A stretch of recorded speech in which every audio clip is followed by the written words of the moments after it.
Hey guys, I'm back and we are back on the JLA train. Yes, I know, but she's one of my favorites. So, also there's a book talk on Covenant, so I'm starting my reread. And what's funny about this, so when I first found Jennifer Armentrout back in, I think 2014 or 2015, I'm not sure.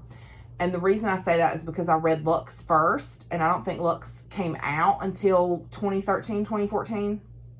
Lux was not finished when I started reading her. So I think I read what I could of Lux and then switched and read Covenant because Covenant was a completed series. So it's kind of funny that in my reread, I've read Lux first and now I'm reading Covenant. So I'm repeating history 6 years later. So today we're talking about Daimon. Daimon is and this is the OG cover. Okay, these are the original covers. The covers have since changed and the new covers are beautiful, but I still like my OG covers. So Daimon is the prequel to Half-Blood, which is the first book in the series. And if you buy the ebooks, when you get the ebook, Daimon is included in the purchase of Half-Blood, and it'll just look like this. It's just a title page. You don't get a cover. And I don't know, I'm not sure if they still sell Daimon as a separate book or if it's included as part of Half-Blood. I'm not sure. But I love the new covers, but I still love my OG covers, and they're signed. So, yeah. So we ain't buying a new cover. Okay, so the main character in this series is Alexandria Andros. I know it's a very Greek name. I wonder if that has anything to do with the story.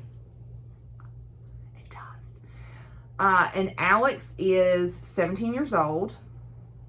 She is part of this, it's kind of like a contemporary fantasy because it's a world within our world, right? There's another world that we don't see that's in our world, kind of like Cassandra Clare with the Shadowhunters series.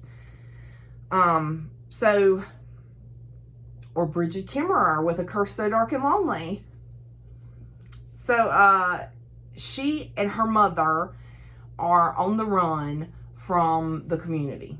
And Alex doesn't know why. She doesn't know what made her mother want to leave. All she knows is that they're on the run, and it kind of gives you a little snippet of their life together, and then things go bad. And that's where the book leaves off and flows into Half-Blood. I love it, of course, because I'm a huge Jennifer Armentrout fan. I also love the series. I can't give you so the love interest is there but not there, if that makes sense. So there's memories of him. He's around, but he's not physically in this story. But you won't care. So it's definitely a 5-star. I love it. So that's kind of the quick and dirty, the review. So now for the recap, for the spoilers. Okay. So we start off with Alex. She's on the beach. She's kind of remembering things. They have been on the lam for 3 years, which is on the run.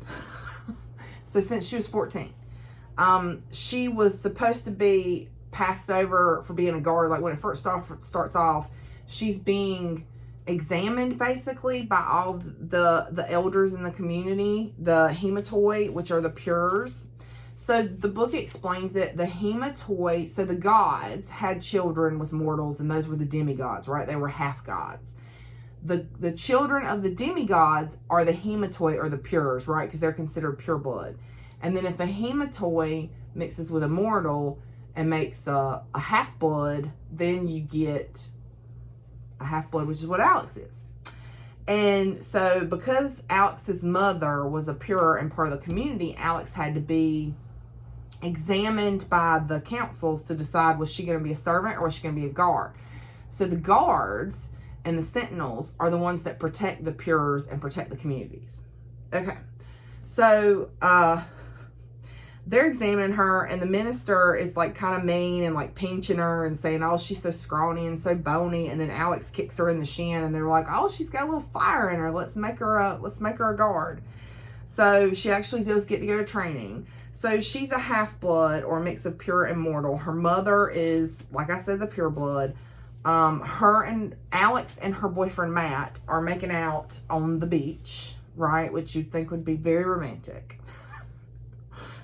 But she is not into it, okay? She ain't feeling it.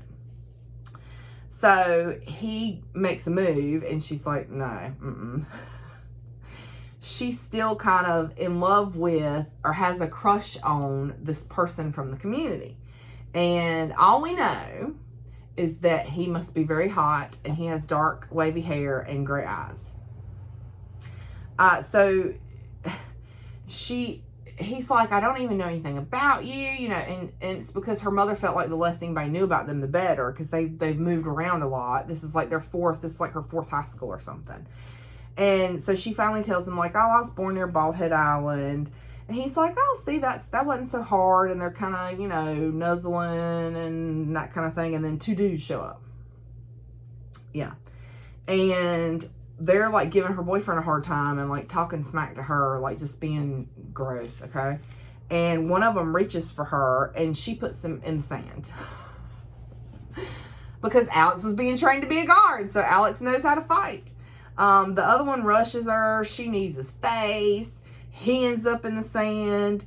Then the first one's back up and swings on her. Then he's back in the sand. And they finally, like, run off because they realize that they're just going to get their hind parts handed to them, which is, y'all should realize that a little while ago. I'm just saying. Matt, the boyfriend, is kind of freaked out and breaks it off. Alex heads home. They're living in Florida. So she was born in Bald Head Island, which is an island off of North Carolina's coast. So, if you look on my Bookstagram, I took pictures on the, which is also Book Freak can see, at the beach of Daimon and Half-Blood. So her mom, like I said, her mom never told her why they had to leave. She's just insistent that they can't ever go back there. And so when she's going into her house, she gets this weird feeling, like she says, like icy fingers walking up her spine, and she feels like she's being watched.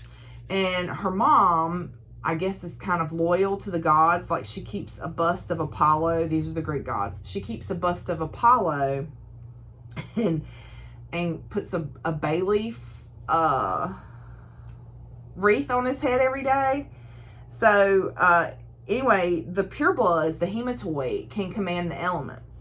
And her mom controls air, right? So she can make the wind blow. She can knock things over. And she tells her mom what happened. Her mom tells her, like, I'm sorry. Like, I know this stinks, but we can't ever go back there. Because Alex is like, I don't fit in with the mortals. And her mom's basically like, girl, you're going to have to make it work because we can't go back. So you're just going to have to make it work. So they say goodnight, and she is, like, cleaning her room and listening to her MP3 player and goes to sleep. And while she's asleep, she dreams of this boy with dark hair and gray eyes. Yeah. So when she wakes up, she goes outside because she was supposed to, the day before when the whole beach incident happened, she was supposed to be outside cleaning up flower pots, is what her mama told her she didn't do it. So she promised her mama last night she would do it today. So when she wakes up, she goes outside first thing and has the garden spade, kind of chunking it in her hand, and is working on the flower pots, and she gets that weird feeling again.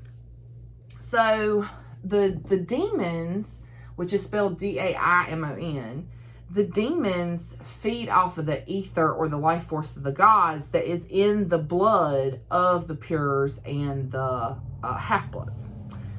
So she's outside.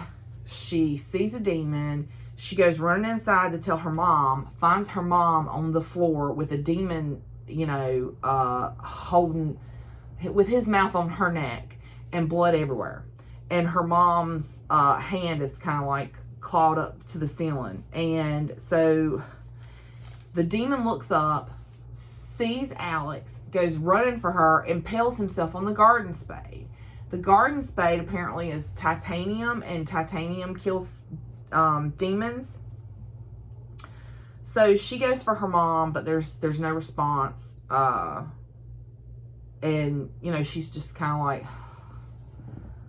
I'm going to cry, y'all. She's just kind of like, like, Mom, please. So then she hears a door downstairs. And she's like, oh crap, because clearly there's another one. Or the one she saw outside, you know, there was the two. So she pushes the dresser in front of the door. And then the demon is like hitting the door. And he's like, and she remembers like her mom told her, if anything ever goes wrong, you grab the money and run. You grab the money and run. And she says she feels like she hears her mom's voice saying, I told you, get the money and run.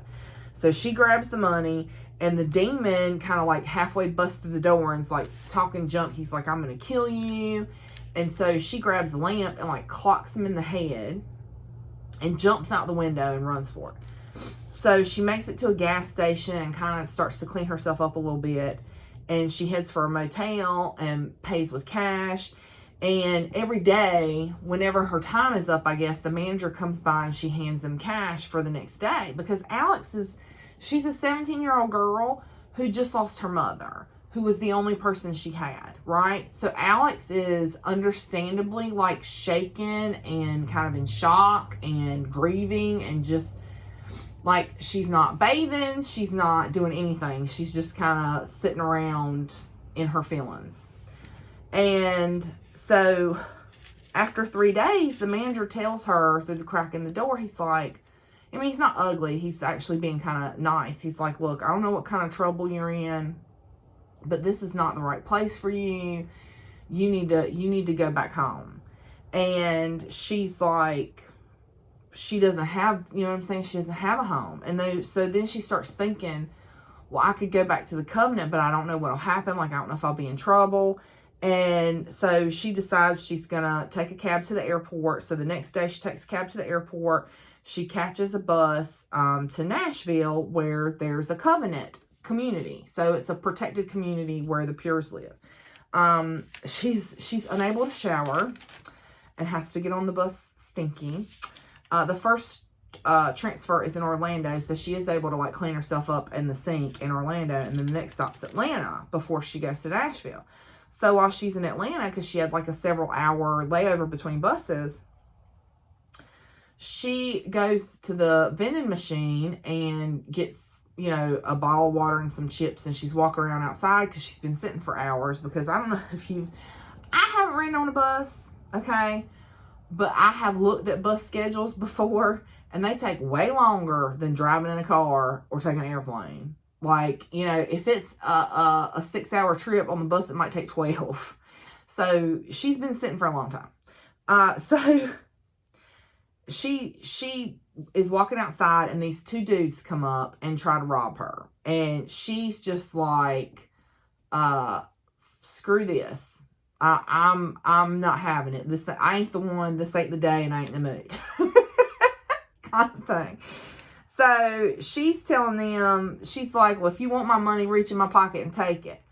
And she takes the knife from the boy and is about to give them the what for when she gets that same feeling of fingers, icy fingers walking up her spine, and that she had when the demons attacked her mom.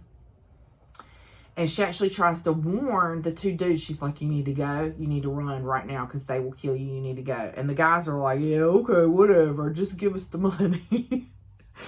And she actually like shoves the money at them and was like, I'm telling you, you need to go now. Take the money and go. Right? So too late, the demon is here. Okay? You got jokes. See? So then 2 more demons show up, and she's like, oh crap, because there's 3 demons. You know what I'm saying? And so she realizes everything that she was taught about the demons was wrong, because they're like, oh, demons don't travel together. Wrong. Demons don't get along with each other. Wrong. Demons don't, it was something else. Demons don't travel in packs. Wrong. So the demons kill the one boy, like right off the bat. And then the other she grabs the other boy, and they take off running. Okay. So demon tackles him, grabs the boy, sets him on fire. He dies horribly, right? So she's realizing that there's 4 demons, and he tells her to run. He's like, run, little half-blood. I'll enjoy the chase. So she makes a run for it. She gets to a warehouse. She barricades the door. She heads for the stairs. She gets to the roof. And then she's kind of on the roof, and like, you can just picture Alex, like, you know, she's done run as hard as she could run to get to this warehouse. She's done barricaded the door. She's done hauled up all these stairs, who knows how many floors, to get to the roof. And she's probably just like huffing and puffing. And she's like, you know what? Screw this. I ain't going down like this. So she goes back downstairs, and there was a room apparently with windows, and she kind of like tucks herself away in there to wait for the demons. And that's it. That's the end of Demon. So the next one is Half-Blood. So I will see you guys when I finish Half-Blood.